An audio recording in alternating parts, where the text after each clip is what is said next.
The OECD, the world's most politely brutal economic report card, has just told Rachel Reeves that Britain's tax system is a complex, distorting disaster.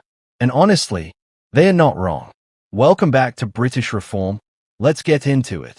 Now, before we dive deep, let's just appreciate the moment here. An international organization packed with the world's top economists has looked at what Labour has done to the British tax system, cleared its throat very professionally, and essentially said, "Right, this is not working. Please fix it." When the OECD tells your Chancellor to overhaul the tax system, that is not a gentle suggestion.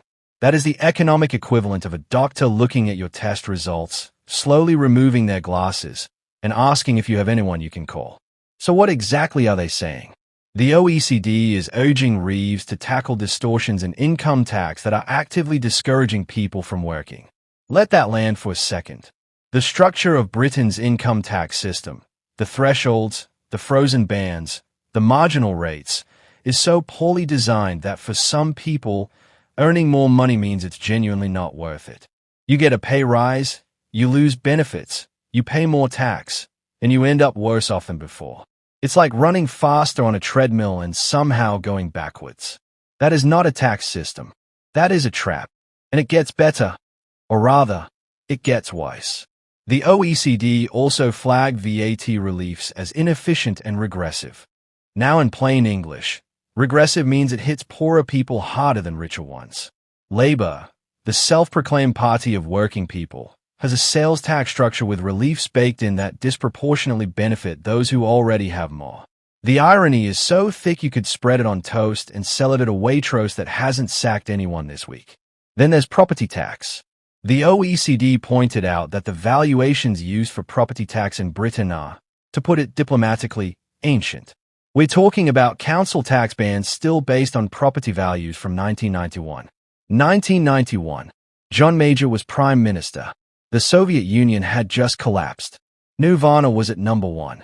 And the valuations we used to decide how much tax you pay on your home were set during that year and haven't been fundamentally revisited since. A terraced house in Manchester that was worth £40,000 in 1991 is now worth £400,000. But the council tax band, basically unchanged. The system is so outdated it should be in a glass case at the British Museum. Now here's where the OECD really turned the screws. They called for, and this is a direct call, an in-depth tax review, specifically aimed at making the system more efficient and growth-friendly by reducing distortions, closing loopholes, and ending reliefs and exemptions that don't serve any real economic or social purpose.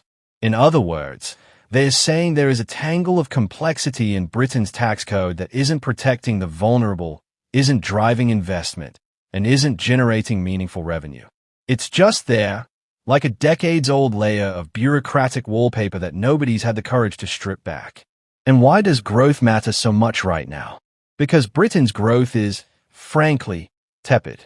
That's the OECD's word, not mine, though I'd have used something a touch more colorful.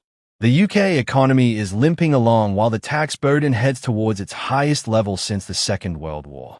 We're looking at a tax take projected to hit 38.5% of GDP by the end of this parliament, a post-1945 record. At the same time, businesses are pulling back, hiring is slowing, and the employment tribunal system is groaning under the weight of new claims. You can't tax your way to prosperity. Every economist who has ever picked up a textbook will tell you that. And now the OECD is telling Reeves the same thing in writing. But here's where we have to be fair. And yes, I will be fair even when it hurts. The OECD isn't just criticizing. It's also saying there is a path forward.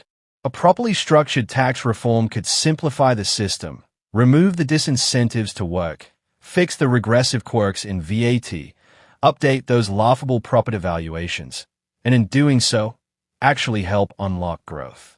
That is a genuinely credible argument. Simpler taxes mean less avoidance, less complexity, less cost for businesses trying to comply, and more confidence for investors deciding whether to plant their money in Britain or somewhere else.